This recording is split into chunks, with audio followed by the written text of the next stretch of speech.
very much appreciate what Reader Aaron was saying today about from the beginning of time until the end of history, God is with us.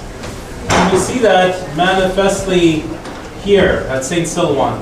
I'm personally so lucky, so great, rather blessed, I should say, that I've had this opportunity to be in and amongst so many beautiful and lovely people. Broken people and yet still beautiful. My heart breaks looking at the picture of Andrew. Andrew was such a big support to this place. Those of you that didn't get to know him know that this place stands because of people like Andrew, because of Steve Vettel, because of Michael Taylor.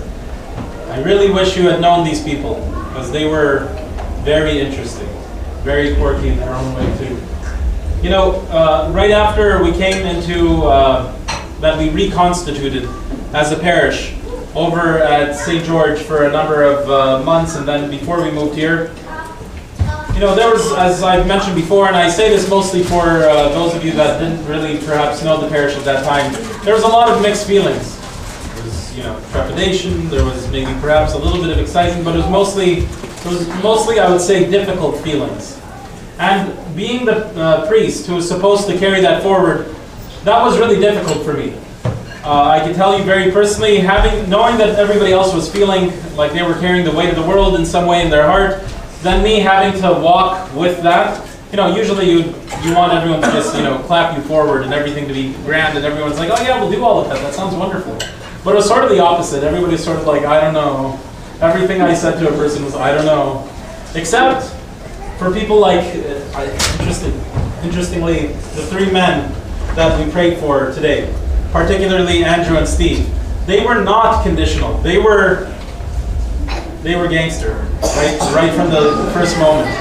Andrew came in while everybody else was sort of standing around looking like this. Andrew was coming in, so what do we do now?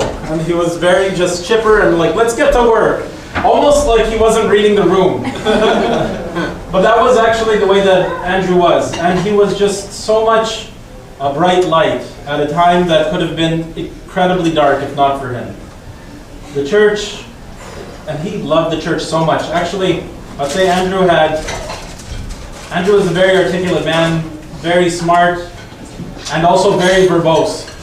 And sometimes he would certainly want to, when we would have like church meetings, he would want to start talking, and then you'd have to like want to put a timer on him. But why? Because he loved the church so much. He just was full of thoughts, and he wanted to build.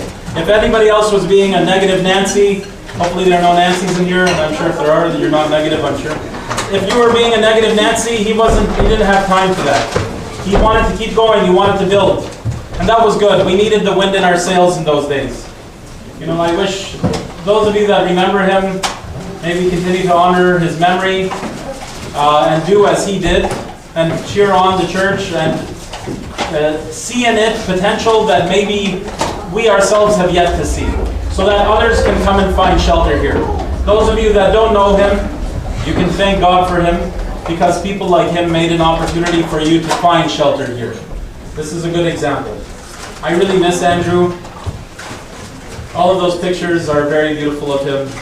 He was such a beautiful man. I thank God that there can come a day where we can once again see each other and sit down and have those very same verbose conversations. Christ is risen.